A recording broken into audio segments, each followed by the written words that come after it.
ಗಳು ವಿಶ್ವ ಆರೋಗ್ಯ ಸಂಸ್ಥೆಯ ಡೆಫಿನಿಷನ್ ಪ್ರಕಾರ ಆರೋಗ್ಯ ಅಥವಾ ಸ್ವಾಸ್ಥ್ಯ ಅಂದರೆ ದೈಹಿಕವಾಗಿ, ಮಾನಸಿಕವಾಗಿ ಮತ್ತು ಸಾಮಾಜಿಕವಾಗಿ ಸುಸ್ಥಿರರಾಗಿರೋದು. ಅದನ್ನು ನಾವು ಒಂದು ಕುಟುಂಬಕ್ಕೆ ಹೋಲಿಸಿದರೆ ಅಲ್ಲಿ ಬರೀ ದೈಹಿಕ, ಮಾನಸಿಕ ಮತ್ತು ಸಾಮಾಜಿಕ ಈ ಮೂರು ಫ್ಯಾಕ್ಟರ್ಗಳ ಜೊತೆಗೆ ಭಾವನಾತ್ಮಕ, ಆರ್ಥಿಕ, ನೈತಿಕ ಅಂತ ಕಾಲ ಮತ್ತು ಸಂದರ್ಭಕ್ಕೆ ಹೊಂದಿಕೊಂಡು ಕೆಲವಾರು ಕ್ಲೌಸ್ಗಳನ್ನು ಸೇರಿಸ್ತಾ ಹೋಗ್ಬೋದು. ಇಂತಹ ಒಂದು ಕೌಟುಂಬಿಕ ಸ್ವಾಸ್ಥ್ಯವನ್ನು ಕಾಪಾಡುವಲ್ಲಿ ನನ್ನ ಪಾತ್ರ ಏನು ಅನ್ನುವುದನ್ನು ಸ್ವಲ್ಪ ಹೊತ್ತು ನಿಮ್ಮೊಂದಿಗೆ ಮಾತಾಡಬೇಕಂದ್ರೆ ಪ್ರಮೀಳನ ಚಾಯ್ಸ್ ವಿಷಯ. ಪ್ರಮೀಳಾ ಹೇಳಿದಾಗ ನಾನು ಕೇಳಿದೆ ಎಷ್ಟು ಹೊತ್ತು ಮಾತಾಡ್ಬೋದು ಪ್ರಮೀಳಾ ಅಂತ. ಪ್ರಮೀಳಾ ಹೇಳಿದ್ರೆ ಎಷ್ಟು ಹೊತ್ತು ಬೇಕಾದರೂ ಮಾತನಾಡಿ ಅಂತ. ನನ್ನ ಮಾತಿನ ಹಳಿ ತಪ್ಪಿದಾಗ ಮತ್ತು ಸಮಯದ ಮಿತಿಯನ್ನು ಮೀರಿದಾಗ ಕಿವಿ ಹಿಂಡ್ಲಿಕ್ಕೆ ಹತ್ತಿರಲ್ಲರಿದ್ದೀರಿ ಅನ್ನುವಂಥ ಧೈರ್ಯದಲ್ಲಿ ನನ್ನ ಮಾತುಗಳನ್ನು ಅನೌಪಚಾರಿಕವಾಗಿ ನಾನು ಆರಂಭಿಸ್ತೇನೆ. ಯಾಕೆಂದರೆ ಇಲ್ಲೆಲ್ಲರೂ ನಾವು ಆತ್ಮೀಯರೇ ಇದ್ದೇವೆ, ಬರೀ ಮಾತನಾಡ್ತೇನೆ ಅಷ್ಟೇ. ಇದು ವಿಷಯ ಮಂಡನೆ ಅಲ್ಲ. ನನ್ನ ಅನಿಸಿಕೆಯಲ್ಲಿ ನಿಲುಕಿದ್ದನ್ನು ನಿಮಗೆ ದಾಟಿಸಲಿಕ್ಕೆ ಮಾಡುವಂಥ ಒಂದು ಪ್ರಯತ್ನ ಇದೆ. ಅದಕ್ಕಿಂತ ಮೊದಲು ಅನೌಪಚಾರಿಕವಾಗಿ ಕೇಳಿಬಿಡ್ತೇನೆ. ಇವತ್ತು ನಾನು ಪ್ರಮೀಳನ ಹತ್ರ ಕೇಳಿದೆ, ಅದು 28 ತಾರೀಕಿಗೆ ಏನಾದರೂ ವಿಶೇಷ ಇದೆಯಾ ಪ್ರಮೀಳಾ ನಿಮ್ಮ ಮನೇಲಿ? ಆ ದಿನ ಯಾಕೆ ಇಟ್ಟುಕೊಂಡಿರಿ ಈ ಕಾರ್ಯಕ್ರಮವನ್ನು ಅಂತ. ಪ್ರಮೀಳಾ ಹೇಳಿದ್ರೆ, ಮೇಡಮ್ ಆ ದಿನ ಭಕ್ತಿ ಇದೆ, ಎಲ್ರಿಗೂ ರಜೆ ಇಲ್ಲ ಅಂತ, ಹಾಗೆ ಇಟ್ಟದು ಅಂತ ಕೇಳಿದೆ. ಇವತ್ತು ಇದರಲ್ಲಿ ಎಷ್ಟು ಮಂದಿಗೆ ರಜೆ ಇತ್ತು? ದಯವಿಟ್ಟು ಒಂದು ನಾನು ಹೇಳಿದಲ್ಲ ಅನೌಪಚಾರಿಕ ಒಂದು ಬೋರ್ ಹೊಡಿಯೋದಕ್ಕೆ ಒಂದು ಮಾತನಾಡೋದು. ಎಷ್ಟು ಮಂದಿಗೆ ರಜೆ ಇತ್ತು ಇವತ್ತು? ಕೈ ಎತ್ತಿ. ಎಷ್ಟು ಮಂದಿಗೆ ಇವತ್ತು ರಜೆ ಇತ್ತು? ಕೈ ಎತ್ತಿ. ನಿಮಗೆ ಯಾವಾಗಲೂ ರಜೆ? ಲಕ್ಷ್ಮೀ ಭಟ್ ಹೇಳಿದ್ರು, ನನಗೆ ಇವತ್ತು ಕೂಡ ರಜೆ ಇರಲಿಲ್ಲ. ನಾನು ಇವತ್ತು ಕೂಡ ಬೆಳಿಗ್ಗೆ ಎದ್ದೆ, ಚಹಾ ತಿಂಡಿಯನ್ನು ಮಾಡಿದೆ, ಮಧ್ಯಾಹ್ನದ ಅಡಿಗೆಯನ್ನು ಸಿದ್ಧಪಡಿಸಿದೆ, ಗುಡಿಸಿದೆ, ಒರೆಸಿದೆ, ಬಟ್ಟೆ ಮಿಷನಿಗೆ ಹಾಕಿದ್ದೇನೆ, ತೆಗಿಲಿಲ್ಲ. ಅಷ್ಟು ಮಾಡಿ ಬಂದಿದ್ದೇನೆ. ಇವತ್ತು ಕೂಡ ನನಗೆ ರಜೆ ಇಲ್ಲ. ಯಾಕೆಂದ್ರೆ ಅದೇ ನಾನು ಹೇಳಿದಲ್ಲ, ಯಾಕೆ ಅಂತ ಹೇಳಿದ್ರೆ ನಾನು ಈಗಾಗಲೇ ಹೇಳಿದಾಗೆ ಕುಟುಂಬದ ಸ್ವಾಸ್ಥ್ಯ ಅನ್ನೋದು ದೈಹಿಕ, ಮಾನಸಿಕ, ಸಾಮಾಜಿಕ, ಆರ್ಥಿಕ, ಭಾವನಾತ್ಮಕ, ನೈತಿಕ ಇಷ್ಟೆಲ್ಲ ವಿಷಯಗಳನ್ನು ಒಳಗೊಂಡಿದೆ ಅನ್ನೋಂಥ ವಿಷಯ ನಿಮ್ಗೆಲ್ಲರಿಗೂ ನನ್ನ ಆಗಿ ಚೆನ್ನಾಗಿ ತಿಳಿದಿದೆ. ಯಾಕಂದ್ರೆ ಇವತ್ತು ಕೂಡ ನಾವೆಲ್ಲರೂ ರಜೆ ತೆಕ್ಕೊಳ್ಳಿಲ್ಲ, ಯಾರು ಕೂಡ ರಜೆ ತೆಕ್ಕೊಳ್ಳಿಲ್ಲ. ಅಫಿಷಿಯಲ್ ಆಗಿ ರಜೆ ತೆಕ್ಕೊಂಡಿದ್ರು ಕೂಡ ನಮ್ಮ ಕೆಲಸಗಳಿಗೆ ನಾವು ರಜೆ ತೆಕ್ಕೊಳ್ಳಿಲ್ಲ. ಅದು ನನ್ನಿಂದಲೇ ಆರಂಭಿಸ್ತೇನೆ. ನಾನು ಇದನ್ನೊಂದು ಸುಮ್ಮನೆ ನಾವು ಮಾತನಾಡೋದು ಅಷ್ಟೇ, ಇದು ವಿಚಾರ ಮಂಡನೆ ಇರಲ್ಲ, ಇದು ಅಕಾಡೆಮಿಕ್ ಆಗಿ ನಾನು ತೆಕ್ಕೊಳ್ಳಿಲ್ಲ. ನಾನು ಇವತ್ತು ಬೆಳಗ್ಗೆ ನನಗೆ ಹೋಗ್ಲಿಕ್ಕೆ ಉಂಟು ಪ್ರಮೀಳನಲ್ಲಿಗೆ. ನಾನು ಅಡಿಗೆ ಮಾಡೋದಿಲ್ಲ ಅಂತ ಹೇಳಿದ್ರೆ ನನ್ನ ಮಗ ಏನು ಮಾಡ್ತಾನೆ ಅಂದರೆ ಹತ್ತಿರದ ಟೀ ಟೈಮ್ ರೆಸ್ಟೋರೆಂಟಿಗೆ ಹೋಗ್ತಾನೆ. ಅವನು ಬಿರಿಯಾನಿ ಪ್ರಿಯ. ಕಳೆದ ತಿಂಗಳಷ್ಟೇ ಬಿರಿಯಾನಿ ತಿಂದು ಅವನಿಗೆ 2 ದಿನ ಹೊಟ್ಟೆ ಅಪ್ಸೆಟ್ ಆಗಿ ನಾನು ಡಾಕ್ಟರ್ ಹತ್ರ ಕರ್ಕೊಂಡು ಹೋಗ್ಬೇಕಾಗಿ ಬಂದಿದ್ದೆ. ಆಗ ಅಲ್ಲಿ ದೈಹಿಕವಾಗಿ ಖಂಡಿತ ಅಲ್ಲಿ ನನ್ನ ಕುಟುಂಬದ ಸ್ವಾಸ್ಥ್ಯ ಹೋಗ್ತದೆ.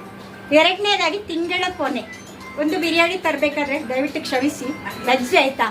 ಬಿರಿಯಾನಿ ತಕೊಂಡು ಬರ್ಬೇಕಾದ್ರೆ ಕಡೆ ಪಕ್ಷ 200 ರೂಪಾಯಿ, ಇಬ್ಬರಿಗೆ 400 ರೂಪಾಯಿ. ಆ 400 ರೂಪಾಯಿಯಲ್ಲಿ 2 ದಿನ ನಮ್ಮ ಕುಟುಂಬದ ಪೂರ್ತಿ ವೆಚ್ಚ ಮಾಡ್ಬೋದು ಅಲ್ವಾ? ತಿಂಗಳ ಕೊನೆ 28 ತಾರೀಕು ಬಂತು ನೋಡಿ ಇವತ್ತು. ಹಾಗಾಗಿ ಆರ್ಥಿಕವಾದಂಥ ಯಾವ ಸ್ವಾಸ್ಥ್ಯಕ್ಕೆ ದಕ್ಕ ತರಂಥ ವಿಷಯ ಇದೆ ಅದು ಬಂತು. ಆಮೇಲೆ ಮಾನಸಿಕವಾಗಿ ಏನಾಗ್ತದೆ ಅಂದರೆ ಬೆಳಗ್ಗೆ ಹೊರಡುವಾಗ ಕೆಲವೊಮ್ಮೆ ನನ್ನ ಗಂಡನಿಗೆ ಸಿಟ್ಟು ಬಂದಿದೆ. ನಿಮ್ಮದು ಯಾವಾಗಲೂ ಮುಗಿಲಿಕ್ಕೆ ಇಲ್ಲ, ಅಲ್ಲಿ ಸಾಹಿತ್ಯ, ಇಡೀ ಸಾಹಿತ್ಯ, ಯಾವ ಸಾಹಿತ್ಯ ಅಂತ ಈಚೆ ಕೇಳ್ಬೋದು. ಏನಾದಿತ್ತು ಅವರಿಗೆ ಕೇಳುವಾಗ ನಾನು ಎಷ್ಟೋ ಟೈಮ್ ಆಯಿತು ಒಂದು ಕಾರ್ಯಕ್ರಮಗಳಿಗೆ ಸರಿಯಾಗಿ ಹೋಗುತ್ತೆ. ಪ್ರಮೀಳಾ ಪ್ರೀತಿಯಿಂದ ಕರೆದೋದಕ್ಕೆ ನಾನು ಹೊರಟದ್ದು. ಅವ್ರು ಹಾಗೆ ಹೇಳಿದಾಗ ನನಗೆ ಮಾನಸಿಕವಾಗಿ ಸಿಟ್ಟು ಬಂದಿತ್ತ ಇಲ್ವಾ? ಅದು ಕಿರಿಕಿರಿ ಆದಿತ್ತ ಇಲ್ವಾ? ಕಿರಿಕಿರಿ ಆದ ಕೂಡಲೇ ರಪ್ಪ ಬಡಬಡ ನಾನು ಬಾಯಲ್ಲಿ ಮಾತಾಡಿದ್ರೆ ಅವರು ಕೆಲವು ಪಾತ್ರೆಗಳೆಲ್ಲ ಹೊರಗೆ ಹಾರುವ ತಟ್ಟೆಗಳಾಗಿ ಹೊರಗೆ ಬರೋ ಚಾನ್ಸ್ ಕೂಡ ಇದೆ ಅಲ್ವಾ? ಹಾಗೆ ಅಲ್ಲಿಗೆ ಮಾನಸಿಕ ಸ್ವಾಸ್ಥ್ಯ ಹೋಯ್ತು. ನಮ್ಮದು ದೈಹಿಕ ಆಯಿತು, ಮಾನಸಿಕ ಆಯಿತು, ಆರ್ಥಿಕ ಆಯಿತು. ಇನ್ನು 3ನೇ ಕೊನೆಗೆ ಬರುವಂಥ ಸಾಮಾಜಿಕ ಸ್ವಾಸ್ಥ್ಯ ಅದು. ಆಮೇಲೆ ಇದು ಭಾವನಾತ್ಮಕ ಅಂತ ಒಂದು ವಿಷಯ ನಾನು ಬಳಸಿದೆ ಅಲ್ವಾ? ಅಷ್ಟೆಲ್ಲ ಆದ ನಂತರ ನನಗೆ ಇಲ್ಲಿ ಬಂದು ಮಾತಾಡುವಂಥ ಮೂಡು ಉಳಿದೀತ. ನನ್ನ ಭಾವನೆಗಳ ನಾನು ಮನೆಯಿಂದ ಬೆಳಗ್ಗೆ ಪ್ರಿಪೇರ್ ಮಾಡೋಗಿದ್ದಂಥ ಭಾವನೆ ನನ್ನಲ್ಲಿ ಇರ್ಬೋದಾ? ಆಗ ಭಾವನಾತ್ಮಕವಾಗಿ ಕೂಡ ಅಲ್ಲಿ ಸ್ವಾಸ್ಥ್ಯ ಕೆಟ್ಟು ಹೋಗ್ಬೋದು. ಕೊನೆಗೆ ನಾನು ಬಸ್ ಹತ್ತ ಸಂದರ್ಭದಲ್ಲಿ ಆಚೆ ಮನೆ ಭಾಗ್ಯಕ್ಕ ನನ್ನ ಹತ್ರ ಬಸ್ ಹತ್ತ ಕೇಳ್ತೇನೆ, ಚಿಂತು ಅಲ್ಲ ತಗೋ ಬೆಳಗ್ಗೆ ಮನೆಯಲ್ಲಿ ಬೊಬ್ಬೆ ನೀನು ಹೊರಟ ಕಾರಣ ಇರ್ಬೋದಲ್ಲ, ದಿವಳನಿಗೆ ಸಿಟ್ಟು ಬಂದದ್ದು ಪಾತ್ರೆ ಆಗ್ತಿತ್ತಂತ. ನನಗೆ ಯಾರ ಹತ್ರ ಸಿಟ್ಟು ಬರ್ಬೋದು? ಗಂಡನ ಮೇಲೆ ಇದ್ದಂಥ ಸಿಟ್ಟು ನೆರೆಮನೆಯ ಭಾಗ್ಯನ ಮೇಲೆ ಹೋಗ್ಬೋದು. ಸಾಮಾಜಿಕವಾಗಿ ಕೂಡ ಅಲ್ಲಿ ಎಲ್ಲ ಸ್ವಾಸ್ಥ್ಯ ಎಲ್ಲ ಎಲ್ಲಿಂದ ಎಲ್ಲಿಗೆ. ಮತ್ತು ನೈತಿಕ ಅಂತ ಹೇಳಿದಲ್ಲ, ನನ್ನ ಸಿಟ್ಟು ಬೆಳಗ್ಗೆಗೆ ತಣಿಯುವುದಿಲ್ಲ. ನಾನು ಚಂದ ಡ್ರೆಸ್ ಮಾಡಿ ಮುಖದಲ್ಲಿ ನಗುವಿನ ಲೇಪ ಹಚ್ಚಿ ಇಲ್ಲಿ ಬಂದು ಕೂತ್ರು ಸಂಜೆ ತನಕ ನಾನು ಕುದಿತಾ ಇರ್ತೇನೆ. ಮನೆಗೆ ಪುನಃ ನಾನು ಎಲ್ಲಿ ನಿಲ್ಲಿಸಿದನೋ ಅಲ್ಲೇ ಶುರು ಮಾಡ್ತೇನೆ. ಗಂಡ ಬಿಟ್ಟಿರ್ತಾರೆ, ನಾನು ಬಿಡುವುದಿಲ್ಲ. ಎಲ್ಲಿ ನಿಲ್ಲಿಸಿದ ಅಲ್ಲಿ ಶುರು ಮಾಡ್ತೇನೆ. 2 ದಿನ ಪರಸ್ಪರ ದೋಷಾರೋಪಣೆ ಮಾಡೋದು. ನನ್ನ ನೈತಿಕವಾಗಿ ಕೂಡ ನಾವು ಬಹಳಷ್ಟು ಕುಸಿದು ಹೋಗ್ತೇವೆ. ಈ ಎಲ್ಲದರ ಅರಿವು ಚೆನ್ನಾಗಿದ್ದು ಕುಟುಂಬದ ಸ್ವಾಸ್ಥ್ಯವನ್ನು ಕಾಪಾಡುವಲ್ಲಿ ನನ್ನ ಪಾತ್ರ ಮಹತ್ವದ್ದು ಅಂತ ನಮಗೆಲ್ಲರಿಗೂ ಗೊತ್ತಿದ್ದ ಕಾರಣ ನಾವೆಲ್ಲರೂ ಇವತ್ತು ಚಂದ ಮಾಡಿ ಎಲ್ಲ ಕೆಲಸವನ್ನು ಮಾಡಿಟ್ಟು ಬಂದಿದ್ದೀವಿ. ಹಿಂದೆ ಒಂದು ಶುಭಾಷಿತದಲ್ಲಿ ಹೇಳ್ತಾ ಇದ್ದಾರೆ, ಒಂದು ಶ್ಲೋಕ ರೂಪದಲ್ಲಿದೆ ಅಲ್ವಾ, ಕಾರ್ಯೇಶು ದಾಶಿ ಕರಣೇಶು ಮಂತ್ರಿ ಅಂತ. ಒಂದು ಪುರುಷನಿಗೆ ಸಂಬಂಧಿಸಿ ಪುರುಷನ ಬದುಕಿನಲ್ಲಿ ಸ್ತ್ರೀಯ ಪಾತ್ರ ಏನು ಅಂತ ರೀತಿಯಲ್ಲಿ ಒಂದು 3-4 ಅವಳಿಗೆ ರೋಲ್ ಕೊಟ್ಟಿದ್ದಾರೆ. ಆದರೆ ಇವತ್ತಿನ ಬದುಕಿಗೆ 4 ರೋಲಿಗೆ ನಾವು ಸೀಮಿತ ಅಲ್ಲ. ಬೆಳಗಿನಿಂದ ಸಂಜೆ ತನಕ ರುಚಿ ರುಚಿಯಾಗಿ ಅಡುಗೆ ಮಾಡುವ ಅಡುಗೆಯಕ್ಕೆ ನಾವು, ಮನೆ ಕೆಲಸವನ್ನು ಮಾಡುವಂಥ ಸುತ್ತು ಕೆಲಸದಕ್ಕೆ ನಾವು, ಯಾರ್ದಾದ್ರೂ ಆರೋಗ್ಯ ಹಾಳಾದ್ರೆ ಅದನ್ನ ನೋಡಿಕೊಳ್ಬೇಕಂತ ಡಾಕ್ಟರ್ ನಾವು, ಅವರ ಆರೈಕೆ ಮಾಡ್ಬೇಕಂತ ದಾದಿ ನಾವು, ಮನೆಯಲ್ಲಿ ಮಕ್ಕಳು ಪರಸ್ಪರ ಜಗಳಾಡೋಂಥ ಸಂದರ್ಭದಲ್ಲಿ ಲಾ ಆ್ಯಂಡ್ ಆರ್ಡರನ್ನು ನಿಯಂತ್ರಿಸಬೇಕಂತ ಪೊಲೀಸ್ ನಾವು, ನ್ಯಾಯ ತೀರ್ಮಾನ ಮಾಡಬೇಕಾದಂಥ ಜಡ್ಜ್ ನಾವು, ಪರಸ್ಪರ ಸಂಬಂಧ ಹದಗೆಟ್ಟಾಗ ಹೊಂದಾಣಿಕೆ ಮಾಡಿಕೊಂಡು ಹೋಗ್ಬೇಕಂತ ಕೌನ್ಸಿಲರ್ ನಾವೇ, ಮಕ್ಕಳಿಗೆ ಪಾಠ ಹೇಳಬೇಕಾದ್ರೂ ಕೂಡ ಅಧ್ಯಾಪಿಕೆಯ ರೋಲಲ್ಲಿ ನಾವೇ ಇರ್ತೇವೆ. ಮತ್ತು ಸಾಮಾಜಿಕ ಸಂಬಂಧಗಳನ್ನು ಜೋಡಿಸಿಕೊಳ್ಳುವಂಥ ಸುಧಾರಕರು ಕೂಡ ನಾವು. ಅಷ್ಟು ಮಾತ್ರಕ್ಕೆ ಅದು ನಿಲ್ಲೋದಿಲ್ಲ. ನಿಮಗೆ ನಿಮ್ಮ ಅನುಭವಕ್ಕೆ ಬಂದಾಗ ಎಷ್ಟು ಬೇಕಾದರೂ ನಿಮಗೆ ಅದಕ್ಕೆ ಸೇರಿಸಿಕೊಂಡು ಹೋಗ್ಬೋದು. ಸ್ವಾತಂತ್ರ್ಯ ಬಿಟ್ಟಿದ್ದೇನೆ ಮನಸ್ಸಿನಲ್ಲಿ ನೀವು ಆಲೋಚನೆ ಮಾಡಿ, ಯಾಕೆಂದರೆ ಮತ್ತೆ ಸಂವಾದ ಕಾರ್ಯಕ್ರಮದಲ್ಲಿ ನಿಮಗೆ ಅದನ್ನು ಹೇಳ್ಬೋದು ಅಲ್ವಾ. ಇಷ್ಟೊಂದು ರೋಲ್ಗಳನ್ನು ನಿಭಾಯಿಸುವ ನಾನು ಅಥವಾ ಮಹಿಳೆ ಅಬಲೆ ಅಂದರೆ ನೀವು ಒಪ್ತೀರಾ?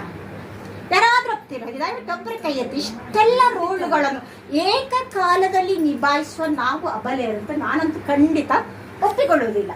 ಮಹೇಶ್ವರಿ ಮೇಡಮ್ ಆಗ ಮಾತನಾಡುವಾಗ ಒಂದು ಇದು ಹೇಳಿ ನಾನು ಜಸ್ಟ್ ಬರೆದಿಟ್ಟುಕೊಂಡಿದ್ದೇನೆ ಇಲ್ಲಿ. ಮಹಿಳೆಯರದ್ರಲ್ಲಿ 2 ಒಂದು ಅತಿ ಆಧುನಿಕತೆ ಮತ್ತು ಇನ್ನೊಂದು ದಾಸ್ಯ ಪ್ರವೃತ್ತಿ. ಈ 2 ಸಂಕೋಲೆಗಳು ಅತಿ ಆಧುನಿಕತೆ ಅನ್ನೋದು ಸಂಕೋಲೆಗಳೇ. ಇದು 2ರಲ್ಲೂ ಬಂದಿಯಾದಂಥ ಮಹಿಳೆ ಒಂದು ಕಡೆ ಏನು ಮಾಡ್ತಾಳೆ, ತನ್ನನ್ನು ತಾನು ಹಿಂದೆ ನೋಡಿಕೊಳ್ತಾ ಹೋಗ್ತಾಳೆ. ಇನ್ನೊಂದು ಕಡೆ ತಾನು ಪುರುಷನಿಗಿಂತ ಮುಂದೆ ಬರಬೇಕಲ್ಲಿ, ಪುರುಷನಿಗೆ ಸಿಗರೇಟ್ ಸೇದಿದ್ರೆ ನಾನು ಅದಕ್ಕಿಂತ ಆಚಿದು ಸೇರ್ತೇನೆ ಅಂತ ಹೊರಡ್ತಾಳೆ. ಇದು 2 ಬಂಧತೆಯಲ್ಲಿಂದ ಗೊತ್ತುಂಟಾ? ಈ ತಪ್ಪು ಕಲ್ಪನೆಗೆ ಮಹಿಳೆಯನ್ನು ಗುರಿ ಮಾಡಿದ್ದು ಬಂಧದಲ್ಲಿದ್ದ ಗೊತ್ತುಂಟ ನಮ್ಮ ಮನುಸ್ಮೃತಿಯಲ್ಲಿ ಹೇಳಿಲ್ವಾ? ಏನು, ಬಾಲ್ಯದಲ್ಲಿ ತಂದೆಯಾದವನು, ಯೌವನದಲ್ಲಿ ಪತಿಯಾದವನು, ವೃದ್ಧಾಪ್ಯದಲ್ಲಿ ಮಗನಾದವನು ಸ್ತ್ರೀಯನ್ನು ಸಂರಕ್ಷಿಸಬೇಕು ಅಂತ. ಎಷ್ಟು ದೊಡ್ಡ ತಪ್ಪು ಬರೆದಿಟ್ಟಿದ್ದಾರೆ ಅಂದರೆ, ನಮ್ಮ ಹಿರಿಯರಿಗೆ ಚೆನ್ನಾಗಿ ಗೊತ್ತಿತ್ತು ಒಬ್ಬ ಸ್ತ್ರೀಯ ಮಟ್ಟಕ್ಕೆ ಯಾವತ್ತೂ ಒಬ್ಬ ಪುರುಷ ಏರಲಾರ. ಜವಾಬ್ದಾರಿಯನ್ನು ನಿರ್ವಹಿಸುವಲ್ಲಿ ಮತ್ತು ಮಾನಸಿಕ ಕ್ಷಮತೆಯನ್ನು ತೋರ್ಪಡಿಸುವಲ್ಲಿ ಮಹಿಳಾ ಮಟ್ಟಕ್ಕೆ ಪುರುಷ ಯಾವತ್ತೂ ಬರಲಾರ. ಆದರೆ ಅದನ್ನು ತಪ್ಪಾಗಿ ಇದು ಮಾಡಿದ ಕಾರಣ ಕೆಲವು ಮಹಿಳೆಯರು ಇನ್ನು ಹಿಂದೆ ಉಳಿದ್ರು. ಕೆಲವರು ಏನು ಮಾಡಿದ್ರು, ಅಸಮಾನತೆ ಬಂತು ಅಂತ ಹೇಳಿದಾಗ ನಾವು ಸಮಾನರು ಅಂತ ಹೇಳಿಕೊಂಡು ಪುರುಷ ಮಾಡಿದ ಹಾಗೆ ಮಾಡ್ಲಿಕ್ಕೆ ಹೊರಟು. ಅದು ನಿಜವಾದ ತಪ್ಪು ಕಲ್ಪನೆ. ತಾಯಿಯನ್ನು ಅಂತವಳು ಜಗನ್ಮಾತೆ ಸ್ತ್ರೀ ಅಲ್ವಾ. ಯಾವತ್ತು ಪುರುಷ ಅಂತ ಜಗತ್ ತಂದೆ ಅಂತ ನಾವು ಕೇಳುದಿಲ್ಲ, ಜಗನ್ಮಾತೆ ಅಲ್ವಾ. ಏಕಕಾಲದಲ್ಲಿ ನೀವು ನೋಡಿ, ಬೆಳಗ್ಗೆ ಎದ್ದು ಗಡಿಬಿಡಿಯಲ್ಲಿ ಶಾಲೆಗರು ಅಂತ ಸುಶೀಲಾ ಮೇಡಮ್ ಒಂದು ಕಡೆ ಒಂದು ಕವಲಿಯಲ್ಲಿ ದೋಸೆ ಹೋಯ್ತಿದ್ದಾರೆ, ಇನ್ನೊಂದರಲ್ಲಿ ಹವಾಲಿದೆ, ಮತ್ತೊಂದರಲ್ಲಿ ಇಂಡಕ್ಷನ್ ಕುಕ್ಕರ್ ಅಲ್ಲಿ ನೀರು ಬಿಸಿ ಆಗ್ತಾ ಉಂಟು, ಒಳಗೆ ಸೌದೆ ಇದು ಮಾಡ್ತಾ ಇದ್ದಾರೆ, ಅದರಲ್ಲಿ ಮಕ್ಕಳನ್ನೇ ಎಬ್ಬಿಸ್ತಾ ಇದ್ದಾರೆ, ಮಗಳ ಹೋಮ್ ವರ್ಕ್ ಆಗಿದೆ. 6-7 ಕೆಲಸ ಒಂದೇ ಇದ್ರೆ ಮಾಡ್ತೇವೆ. ಒಂದು ದಿನ ನಾವು ರಜೆ ತಿಕ್ಕೊಳ್ಳೋಣ, ನಮ್ಮ ಗಂಡಂದಿರಿಂದ ಸುಧಾರಿಸ್ಲಿಕ್ಕೆ ಸಾಧ್ಯ ಆಗ್ತದ? ಹೇಳಿ ಜಯಪ್ರಕಾಶ್ ಅಣ್ಣ ಮತ್ತು ಇತರ ಕ್ಷಮೆ ಕೋರಿ ಹೇಳಿ, ಯಾರಾದ್ರೂ ಸಾಧ್ಯ ಇಲ್ಲ? ಖಂಡಿತ ಸಾಧ್ಯ ಇಲ್ಲ. ಹೆಣ್ಣೆಯಾಗಿ ಮಾನಸಿಕ ಕ್ಷಮತೆ ಉಂಟಲ್ಲ, ಅವಳನ್ನು ಅತ್ಯಂತ ಅವಳಿಗೆ ನೀಡುವಂತ ಶಕ್ತಿ ಅನ್ನೋದು ದೈಹಿಕವಾಗಿ ಇರುವಂತಹ ನಮ್ಮ ಇತಿಗಳನ್ನು ಮೀರುವಂತಹ ಒಂದು ಇದು ನಮ್ಮ ಮಾನಸಿಕ ಕ್ಷಮತೆ ಮತ್ತು ಜವಾಬ್ದಾರಿಯನ್ನು ನಿರ್ವಹಿಸುವಂತಹ ಸಾಮರ್ಥ್ಯ. ಕ್ಷಮತೆ ಮತ್ತು ಸಾಮರ್ಥ್ಯ 2 ನಮ್ಮಲ್ಲಿದೆ. ಉದಾಹರಣೆಗೆ, ನನ್ನ ಅಪ್ಪ ತೀರಿಕೊಳ್ಳುವಾಗ ನನಗೆ ಬರೀ 2 ವರ್ಷ, ನನ್ನ ಅಕ್ಕನಿಗೆ 16 ವರ್ಷ, ಅಣ್ಣನಿಗೆ 14, ನನ್ನ ತಂಗಿ 4 ತಿಂಗಳ ಮಗು. ನಮ್ಮ ಅಮ್ಮ ಅಲ್ಲಿಂದ ಇಲ್ಲಿ ತನಕ ನಮ್ಮನ್ನು ಚೆನ್ನಾಗಿ ಎಷ್ಟು ಸಾಧ್ಯ ಬೀಡಿ ಏನು ಗೊತ್ತಿರಲಿಲ್ಲದ ಅಮ್ಮ ಬೀಡಿ ಕಟ್ಟಕ್ಕೆ ಕಲಿತು ಅಲ್ಲಿಂದ ಇಲ್ಲಿ ತನಕ ನಮ್ಮನ್ನು ದೂಡಿಕೊಂಡು ಬಂದು. ಅದು ಜವಾಬ್ದಾರಿಯನ್ನು ನಿರ್ವಹಿಸುವಂಥ ವಿಷಯದಲ್ಲಿ ಉಂಟಲ್ಲ ಮಹಿಳೆ ಪ್ರಮುಖರು. ಆದರೆ ಅದನ್ನು ಅವಳಿಗೆ ಗೊತ್ತಾಗಬಾರ್ದು ಅಂತ ಹೇಳಿದ್ರೆ, ಅದು ಗೊತ್ತಾದರೆ ಕಷ್ಟ ಅಲ್ವಾ. ಆ ನಿಟ್ಟಿನಲ್ಲಿ ಒಂದು ಸಣ್ಣ ಸುಭಾಷಿತ ಮಾಡಿದ್ರು, ಅದನ್ನು ನಾವು ಇವತ್ತು ತಿದ್ದಬೇಕು. ಗಂಡಸಿಗೆ ಎಲ್ಲ ಕಾಲಕ್ಕೂ ಆಸರೆ ಬೇಕು. ನಿಜವಾಗಿ ಅವನು ದೈಹಿಕವಾಗಿ ಎಷ್ಟು ಶಕ್ತ ಇದ್ದಾನಂದರೆ ಒಳಗಡೆಗೆ ಅವನು ತುಂಬ ದುರ್ಬಲ. ನಾನು ಶಕ್ತಿವಂತ, ನಾನು ನನ್ನ ದೌರ್ಬಲ್ಯವನ್ನು ತೋರ್ಪಡಿಸಬಾರ್ದು ಅಂತ ಮಾಡುವಂಥ ಪ್ರಯತ್ನದಲ್ಲಿ ಉಂಟಲ್ಲ, ಪ್ರತಿ ಪುರುಷ ಒಳಗೊಳಗೆ ಎಷ್ಟು ಸವಿತಾ ಇದ್ದಾನೆ ಅನ್ನೋದು ನಮಗೆ ಗೊತ್ತು. ಆದರೆ ಅದನ್ನು ಹೊರಗೆ ತೋರ್ಪಡಿಸದ ಕಾರಣ ಅವನ ಪೌರುಷವನ್ನು ಅವನು ಒಂದು ಮುಸುಗು ಹಾಕಿ ಇಟ್ಟಿದ್ದಾನೆ. ಅದನ್ನು ನಾವು ಅರ್ಥ ಮಾಡಿಕೊಂಡ್ರೆ ನಾವು ಇದನ್ನು ತಿದ್ಬೋದು. ಏನಂತ? ಪುರುಷನಿಗೆ ಬಾಲ್ಯದಲ್ಲಿ ತಾಯಿಯಾದವಳು, ಯೌವನದಲ್ಲಿ ಮಡದಿಯಾದವಳು ಮತ್ತು ವೃದ್ಧಾಪ್ಯದಲ್ಲಿ ಮಗಳು ಯಾವತ್ತೂ ಆಸರಿಯಾಗಿರ್ಬೇಕು. ಅದೇ ಸತ್ಯ, ಅದೇ ನಿಜವಾದಂಥ ಸತ್ಯ. ಆ ಸತ್ಯವನ್ನು ತಿಳಿದುಕೊಳ್ಳದೆ ನಮ್ಮಲ್ಲಿ ಕೆಲವರು ಇವತ್ತು ಹಿಂದೆ ಉಳಿದಿದ್ದಾರೆ, ಕೆಲವರು ಅವರಿಗಿಂತ ನಾವು ಮುಂದೆ ಆಗಬೇಕು ಅಂತ ನಾವು ಯಾವತ್ತೂ ಮುಂದೆ ಇದ್ದೇವೆ ಅನ್ನೋದನ್ನು ನಮ್ಮಲ್ಲಿ ತುಂಬ ಮಂದಿ ನಾವು ಮರೆತು ಬಿಟ್ಟಿದ್ದೇವೆ. ಅದರ ಪರಿಣಾಮ ಏನಾಗಿದೆ ಅಂದರೆ ಇವತ್ತು ಕೌಟುಂಬಿಕ ವ್ಯವಸ್ಥೆ ಪೂರ ಬುಡಕಿತ್ತು ಹೋಗಿದೆ ಅಂತ ನಾವು ಹೇಳ್ತೇವೆ. ಬುಡಕಿತ್ತೇ ಹೋಗಿದೆ, ಬೇರಿಲ್ಲದ ಮರ ಬಾಳುವುದೆಂತು. ಆ ರೀತಿ ಬುಡ ಕಿತ್ತುಕೊಳ್ಳಿಕ್ಕೆ ನಾನು ಓಡ್ತಾ ಇರ್ತೇನೆ. ನೀವು ಹೇಳಬೇಕಾಯ್ತು, ನಾನು ಸಮಯ ನೋಡೋದಿಲ್ಲ, ನೀವು ಹೇಳಿದ್ರೆ ಆಯಿತು. ಎಲ್ಲಿ ನಿಲ್ಲಿಸ್ಬೇಕಂತೇಳಿ ಅಲ್ಲೇ ರಪ್ಪ ನಿಲ್ಲಿಸಬೇಕು. ನಾಗದ ಬುಡ ಕಿತ್ತಂತಹ ಈ ಒಂದು ಮರ, ಗಿಡ ಅಲ್ಲ ಇದು, ಕೌಟುಂಬಿಕ ವ್ಯವಸ್ಥೆ ಅನ್ನೋದು ಪರಂಪರೆಯಿಂದ ಸಾಗಿ ಬಂದ ದೊಡ್ಡ ಒಂದು ಆಲದ ಮರ. ಅದರ ಬುಡ ಕಿತ್ತು ಹೋಗಿದೆ. ಇನ್ನು ಈಗ ಇರುವುದೆಂತ ಗೊತ್ತುಂಟ, ಬಿಳ್ಳಲುಗಳಿವೆ ಇಲ್ಲ, ಆ ಬಿಳ್ಳಲುಗಳನ್ನಾದರೂ ಉಳಿಸಿಕೊಂಡು ಮರವನ್ನು ಉಳಿಸುವ ಕೆಲಸವನ್ನು ನಾವು ತಾಯಿಯಂದ್ರು ಸ್ತ್ರೀಯಂದ್ರು ಮಾಡಬೇಕು. ಬುಡ ಯಾವತ್ತು ಆಧುನಿಕತೆಯ ಭರಾಟೆ, ಈ ತಪ್ಪು ಕಲ್ಪನೆ ನಾನು ಹಾಗೆ ಹೇಳಿದಲ್ಲ, ಆ ತಪ್ಪು ಕಲ್ಪನೆಯಿಂದ ನಾವು ಬುಡವನ್ನು ಕಿತ್ತು ಬಿಸಾಕಿದ್ದೇವೆ ಆಧುನಿಕತೆ ಹೆಸರಲ್ಲಿ. ಇನ್ನು ಆ ಬಿಳ್ಳಲುಗಳನ್ನೇ ಉಳಿಸಿಕೊಂಡು ನಾವು ಆ ವಟವೃಕ್ಷವನ್ನು ಬೀಳದ ಹಾಗೆ ನೋಡುವಂಥ ಜವಾಬ್ದಾರಿ ನಮ್ಮೆಲ್ಲರ ಮೇಲೆ. ನಮಗೆ ಗೊತ್ತಿದೆ ನಮ್ಮ ಕೌಟುಂಬಿಕ ವ್ಯವಸ್ಥೆ ಇವತ್ತು ಯಾವ ಥರ ಉಂಟು. ಆರ್ಥಿಕವಾಗಿ ನಾವೀಗ ದೈಹಿಕವಾಗಿ ತೆಕ್ಕೊಳ್ಳೋಣ. ಫಸ್ಟಿಗೆ ನಾನೀಗ ಹೇಳಿದಂತಹ ಸ್ವಾಸ್ಥ್ಯ ಅಂತ ಹೇಳಿ ಚೌಕಟ್ಟಿಂದ ಹೊರಗೆ ಹೋಗುವುದಿಲ್ಲ, ನಾನು ದೈಹಿಕವಾಗಿ ನಾವು ತೆಕ್ಕೊಳ್ಳೋಣ. ದೈಹಿಕವಾಗಿ ಇವತ್ತು ನಾವು ಜಂಕ್ ಫುಡ್ಡಿನ ದಾಸರಾಗಿರ್ತೀವಿ. ನಮಗೊಂದು ಕಲ್ಪನೆ ಇದೆ, ಮಕ್ಕಳಿಗೆ ಒಳ್ಳೆಯದನ್ನು ಕೊಡಬೇಕು. ಅದೇನು ಒಳ್ಳೆಯದು ಅಂದರೆ ಜಾಸ್ತಿ ಹಣ ಕೊಟ್ಟು ಏನು ಸಿಗ್ತದೆ, ಅದೆಲ್ಲ ಒಳ್ಳೆಯದು. ನಾವು ಬಾಲ್ಯದಲ್ಲಿ ಅದು ತಿನ್ನಲಿಲ್ಲ, ಇದು ತಿನ್ನಲಿಲ್ಲ. ರಂಬೂಟನ 400 ರೂಪಾಯಿದ, ಈಚೆದ 500 ರೂಪಾಯಿ ಕೊಟ್ಟು ನಾವು ತೆಗಿತೇವೆ ಮ್ಯಾಂಗೋಸ್ಟಿನ್ ಅಲ್ವಾ. ಮನೆಯಲ್ಲಿ ಬೆಳೆದ ಸೀಬೆ ಗಿಡದಲ್ಲಿರುವಂಥ ಪೇರಳ, ಕಿವಿ ಹಣ್ಣಿಗಿಂತ ಎಷ್ಟೋ ಪಟ್ಟು ಕ್ಯಾಲ್ಶಿಯಂ, ವಿಟಮಿನ್ ಸಿ ಇರುವಂಥ ನೆಲ್ಲಿಕಾಯಿ, ಸೀಬೆ ನಮಗೆ ಮಕ್ಕಳಿಗೆ ಕೊಡಲಿಕ್ಕೆ ಮನಸ್ಸು ಬರುವುದಿಲ್ಲ. ಯಾಕೆಂದರೆ ನಾವು ಆ ಮ್ಯಾಂಗೋಸ್ಟಿನ್ ನಾವು ನೋಡೇ ಇಲ್ಲ. ನಾವು ನೋಡೋದನ್ನು ನಮ್ಮ ಮಕ್ಕಳಿಗೆ ಕೊಡಬೇಕು. ಹಾಗೆ ವಿಧವಾದಂಥ ಕುರ್ಕುರೆ ಇತ್ಯಾದಿ ಸ್ಪೈಸಿ ತಿಂಡಿಗಳು. ಮತ್ತು ವಾರಕ್ಕೊಮ್ಮೆ ಹೋಟೆಲಿಗೆ ಹೋಗೋದು ಈಗ ಕಾಮನ್ ಅಲ್ವಾ. ವಾರಕ್ಕೊಮ್ಮೆ ಹೋಟೆಲಿಗೆ ಕಾಮನ್. ಇಲ್ಲದಿದ್ದರೆ ಆಚೆ ಮನೆಯವರಾಗಿದ್ದರು ನಾವು ತುಂಬ ಕಡೆ ಇವತ್ತು ಸಹ ಮಾಡಿ ಮನೆಯಲ್ಲಿ ಅಡುಗೆ ಮಾಡಿದ್ದನಾ ಅಲ್ವಾ. ಇಲ್ಲ, ನಾವು ಇವತ್ತು ಸಂಡೇ ನಾವು ಎಲ್ಲರೂ ಕೂಡ ಇವತ್ತು ಹೊರಗೆ ಗೋಕುಲಂ ನಾವು ಹೊಸ ರೆಸ್ಟೋರೆಂಟ್ ಆಗಿದೆ ಅಲ್ಲಿಗೆ ಹೋಗಿದ್ದೇವೆ. ಅಂದರೆ ದೈಹಿಕ ಆರೋಗ್ಯವನ್ನು ನಮ್ಮ ಕೈಯಾರಿ ನಾವು ಹಾಳು ಮಾಡಿಕೊಳ್ತಾ ಇದ್ದೇವೆ. ನಮ್ಮ ಹಿತ್ತರೊಳಗೆ ನಮ್ಮ ಅಡಿಗೆ ಕೋಣೆಯಲ್ಲಿರುವಂಥ ವಸ್ತುಗಳು ಕಡಿಮೆ. ನಾನು ಇದರಲ್ಲಿ ನಮ್ಮ ಕಲ್ಪನೆ ಏನು ಗೊತ್ತುಂಟಾ, ನಮ್ಮ ಮಕ್ಕಳನ್ನು ಒಳ್ಳೆ ರೀತಿಯಲ್ಲಿ ಬೆಳೆಸಬೇಕು. ಏನಿ ಒಳ್ಳೆಯ ರೀತಿ. ಮೊದಲೆಲ್ಲ ಸ್ಟೇಟಸ್ನಲ್ಲಿ ಕಾಣ್ತಾ ಇತ್ತಲ್ಲ, ಗಂಡು ಮಗು ಹುಟ್ಟಿతే ಹೆಣ್ಣು ಮಗು ಹುಟ್ಟಿದೆ, baby boy or baby girl. ಇವತ್ತಾಗೆಲ್ಲ ಪ್ರಿನ್ಸಸ್ ಅರೈವ್ಡ್, ಪ್ರಿನ್ಸ್ ಅರೈವ್ಡ್. ಮಕ್ಕಳು ಬರುವಾಗಲೇ ಅವರು ರಾಜರು ಮತ್ತು ರಾಣಿಯರಾಗಿ ಬರ್ತಾರೆ. ಆಗ ರಾಜರು ಮತ್ತು ರಾಣಿಯರಿಗೆ ಅವರಿಗೆ ಆ ಒಂದು ಅಟ್ಮಾಸ್ಫಿಯರ್ ನಾವು ಮೊದಲೇ ಕ್ರಿಯೇಟ್ ಮಾಡಿ ಇರ್ತಾರೆ. ನಮ್ಮ ಮನೆಯ ರಾಜ ಮತ್ತು ರಾಣಿ ಅನ್ನೋಂಥ ರಾಜ ಮತ್ತು ರಾಣಿಗೆ ಸಾಧಾರಣ ಆರೋಗ್ಯಕ್ಕೆ ಸ್ವಲ್ಪ ಮಟ್ಟಿಗೆ ಒಳ್ಳೆ ಆಹಾರವನ್ನೇ ಕೊಡಬೇಕಾಗುತ್ತದೆ. ಮತ್ತು ನಾವು ಮಕ್ಕಳನ್ನು ಅದು ಒಂದು ನಾನು ದೈಹಿಕವಾಗಿ ಈಗ ನಾನು ಸ್ವಲ್ಪ ಸಣ್ಣ ವಿಷಯದಲ್ಲಿ ನಾನು ಬಹುಶಃ ದಿನಗಟ್ಟಲೆ ಮಾತಾಡಿದೆನು, ಸ್ವಲ್ಪ ಸಣ್ಣಗೆ ಮಾಡಿ ಹೇಳ್ತೇನೆ ಆಯ್ತಾ. ಆ ರಾಜ ಮತ್ತು ರಾಣಿಯನ್ನು ಹುಟ್ಟಿದ ನಂತರ ಕೂಡ ನಾವು ರಾಜರಾಣಿ ಥರನೇ ಬೆಳೆಸ್ತೇವೆ. ದೈಹಿಕವಾಗಿ ಅವರಿಗೆ ಏನೆಲ್ಲ ಉಪದ್ರ ಕೊಡಲಿಕ್ಕೆ ಸಾಧ್ಯ ಬೇಡದೆಲ್ಲ ತೋರಿಸ್ತೇವೆ. 1 ವರ್ಷ ಆಗಬೇಕಿದೆ ಇದ್ದ ಸಿರ್ಲಾಕಿನಿಂದ ಹಿಡಿದು ಆಚೆ ಬಿಟ್ಟ ಆಚೆ ಬಿಟ್ಟ ಏನೆಲ್ಲ ಹೇಳಿಕೊಂಡು ನಾವು ಕಾಣಕ್ಕೆ ಕೇಳೋದನ್ನೆಲ್ಲವನ್ನು ಕೊಡ್ತೇವೆ. ಈಗೇನಂದರೆ ಆನ್ಲೈನ್ ಇದೆ, ಅಂಗಡಿ ಹುಡುಕುವ ಅಗತ್ಯವೇ ಇಲ್ಲ. ಆಚೆ ಮನೆ ನಮ್ಮ ಗೂಡಂಗಡಿಯ ಸುಬ್ಬಣ್ಣ ನೊಣ ಹೊಡಿತಾ ಇದ್ರು, ನಮ್ಮ ಮನೆಗೆ ಡೈಲಿ ಆನ್ಲೈನ್ ಬಂದು ಸಾಮಾನು ತಂದು ಕೊಡ್ತಾ ಇದ್ರು. ಸಕ್ಕರೆಯಿಂದ ಹಿಡಿದು ಎಲ್ಲವನ್ನು ಔಷಧಿ ತನಕ ನಾವು ಇವತ್ತು ಆನ್ಲೈನಲ್ಲಿ ತರಿಸ್ತಾ ಇದ್ದೇವೆ. ಸಾಮಾಜಿಕವಾಗಿ ಕೂಡ ನಾವು ದೊಡ್ಡದೊಂದು ತಪ್ಪು ಅಲ್ಲಿ ಮಾಡ್ತಾ ಇದ್ದೀವಿ. ಬಹುಶಃ ವಾರಕ್ಕೊಮ್ಮೆ ನಮ್ಮ ಆಚೆ ಅಂಗಡಿಗೆ ಹೋಗಿ ಸಾಮಾನು ತರುವಂಥ ಸಂದರ್ಭದಲ್ಲಿ ಅವರಿಗೆ ಮತ್ತು ಅಂಗಡಿಯವರಿಗೆ ಮತ್ತು ನಮಗೆ ಎಷ್ಟೊಂದು ಸೌಲಭ್ಯ ಇತ್ತು. ನೀವು ಆಲೋಚನೆ ಮಾಡ್ತೀರಾ, ಬಸ್ ಇಳಿದು ಹೋಗುವಾಗ ಟೀಚರ್ ಡೈಲಿ ತರಕಾರಿ ತಗೊಂಡು ಹೋಗ್ತಾ ಇದ್ದೀವಿ, ಡೈಲಿ ಸಾಮಾನು ತಗೊಂಡು ಹೋಗ್ತಾ ಇದ್ದೀವಿ. ಅವರು ಮಾತಾಡ್ತಾ ಇದ್ರು. ಆಗ ಅವ್ರು ಹೇಳ್ತಾರೆ, ಈಗ ಟೀಚರ್ ಇರುತ್ತಾ, ಈಗ ಪಡ್ತಾರತ್ತ ಇರೋ ಗೊತ್ತೇ ಇರೋದು. ಇವತ್ತು ನಾವು ಅವರ ಮುಖ ನೋಡೋದಿಲ್ಲ, ಅವರು ನಮ್ಮ ಮುಖ ನೋಡೋದು. ಯಾಕಂದರೆ ನಮಗೆ ಅವರ ಮುಖ ನೋಡೋಗತ್ತೆ ಇಲ್ಲ, ಎಲ್ಲ ಆನ್ಲೈನಲ್ಲಿ ಬಂದು ಬೀಳ್ತದೆ. ಅವರಿಗೂ ನಮ್ಮ ಮುಖ ನೋಡೋಗತ್ತೆ ಇಲ್ಲ, ಯಾಕಂದರೆ ನಾವು ಅವರನ್ನು ಮರೆತು ಬಿಟ್ಟಿದ್ದೇವೆ. ಸಾಮಾಜಿಕವಾಗಿ ಕೂಡ ಒಂದು ಅಲ್ಲಟ ಪಲ್ಲಟ ಅಂತ ಹೇಳಿದ್ರೆ ಆ ಒಂದು ಸ್ಥಿತಿಗೆ ನಾವು ಇವತ್ತು ಕಾರಣ ಆಗಿದೆ. ಇನ್ನು ನಾನು ಆ ಫ್ರೆಂಡ್ಸ್ನಲ್ಲಿಗೆ ಬರ್ತೇನೆ ಆಯ್ತಾ. ಇವತ್ತು ಬಹಳಷ್ಟು ಮೇಡಮ್ ಹೇಳಿದರು ಡೈವರ್ಸ್ ಕೇಸ್ಗಳ ಬಗ್ಗೆ ಅಲ್ವಾ. ನಾವು ಸಣ್ಣ ಮಗುವಿಗೆ ಸ್ಪೂನಲ್ಲಿ ಫೀಡ್ ಮಾಡುತ್ತಾ ಇರುವಂಥದ್ದು ಬರೀ ಆಹಾರವನ್ನು ಮಾತ್ರ, ಅಹಮ್ಮನ್ನು ಕೂಡ ನಮ್ಮ ಮಕ್ಕಳಿಗೆ ಇಡೀ ತೊಟ್ಟಿಲ ಹಾಕುವಾಗಿಂದಲೇ ಪ್ರಿನ್ಸ್ ಅಂತೇಳಿ ಅಹಮ್ಮನ್ನು ಕೂಡ ಫೀಡ್ ಮಾಡ್ತಾ ಇದ್ದೇವೆ. ಎಲ್ಲಿ ನೋವಾದರೆ ನಮ್ಮ ಶರೀರಕ್ಕೆ ಎಲ್ಲಿ ನೋವಾದರೆ ಜಾಸ್ತಿ ನೋವಾಗ್ತದೆ ಅಂತ ನಿಮಗೆ ಗೊತ್ತುಂಟಾ? ಎಲ್ಲಿ ಗಾಯ ಆದರೆ ಗೊತ್ತುಂಟಾ? ಗೊತ್ತುಂಟ, ಎಲ್ಲಿ ಕೈಗ ಕಾಲಿಗ ಕಣ್ಣಿಗ ಎಲ್ಲಿಗೂ ಅಲ್ಲ. ನಮ್ಮ ಅಹಮಿಗೆ ಪೆಟ್ಟು ಬಿದ್ದಾಗ ಉಂಟಲ್ಲ, ಅದು ಬಹಳಷ್ಟು ನೋವು ಕೊಡ್ತದೆ. ಯಾಕಂದ್ರೆ ಅಹಂ ಅನ್ನೋದು ನಮ್ಮ ಪ್ರತಿ ಜೀವಕೋಶದ ಮೈಟ್ರೋಕಾಂಡ್ರಿಯದ ಒಳಗೆ ಅಡಗಿದೆ, ಪ್ರತಿ ಜೀವಕೋಶದಲ್ಲಿ ಇದೆ. ಕೈಗೆ ನೋವಾದ್ರೆ ಅಲ್ಲೇ ಬ್ಯಾಂಡೇಜ್ ಮಾಡಿದ್ರೆ ಅದು ಹೋಗ್ತದೆ. ಆದ್ರೆ ಅಹಂ ಅನ್ನೋದು ಪ್ರತಿ ಜೀವಕೋಶದಲ್ಲಿ ಇದ್ದ ಕಾರಣ ಅಹಮಿಗೆ ಒಂದಿಷ್ಟು ಪೆಟ್ಟಾದ ಕೂಡಲೇ ನಮಗೆ ಸಹಿಸ್ಲಿಕ್ಕೆ ಸಾಧ್ಯ ಆಗೋದಿಲ್ಲ. ನಾವು ಪ್ರತಿಕ್ರಿಯೆ ಕೊಡ್ತೇವೆ, ಆ ಪ್ರತಿಕ್ರಿಯೆ ಕೊಡ್ಲಿಕ್ಕೆ ಸಾಧ್ಯ ಇದ್ದವ ಆತ್ಮಹತ್ಯೆ ಮಾಡ್ತಾರೆ, ಸಾಧ್ಯ ಇಲ್ಲದವ. ಇವತ್ತಿನ ಆತ್ಮಹತ್ಯೆಗಳಿಗೆ ಮೂಲ ಕಾರಣ ಏನು ಅಂದ್ರೆ, ನಮ್ಮ ಮಕ್ಕಳನ್ನು ನಾವು ಪ್ರಿನ್ಸಸ್ ಅಂತ ಬೆಳೆಸ್ತಾ ಇದ್ದೇವೆ ಹೊರತು ನಮ್ಮ ನಿಮ್ಮ ಹಾಗೆ ಸಾಮಾನ್ಯ ಮನುಷ್ಯರಾಗಿ ಬೆಳೆಸ್ತಾ ಇಲ್ಲ. ಅವರಲ್ಲಿ ಅಹಮ್ಮನ್ನು ಸಣ್ಣದಿಂದಲೇ ಫೀಡ್ ಮಾಡ್ತೇವೆ. ನಮ್ಗೆ ಇಲ್ಲದ್ದು ನಮ್ಮ ಮಕ್ಕಳಿಗೆ ಸಿಗ್ಬೇಕು. ನಮ್ಮ ಅಂದ್ರೆ ನಮ್ಮ ಕನಸು ಅಷ್ಟಲ್ಲ. ನಾವು ಚಿಕ್ಕಂದ್ರೆ ಒಂದು ಪೆನ್ಸಿಲಿಗೆ ಬೇಕಾದ್ರೆ ಕೂಗಿದ್ರೆ ಮಾತ್ರ ಸಿಗ್ತಾ ಇತ್ತು ಅಲ್ವಾ. ಪೆನ್ಸಿಲ್ ತುಂಡಾಗಿ ಆದ್ರೆ ಇಷ್ಟು ಹೀಗೆ ಕೂಡ ನಾವು ಬೆರಳಿಗೆ ಹೋಗುವಾಗ ಬರೆದ ನೆನ್ಪುಂಟು.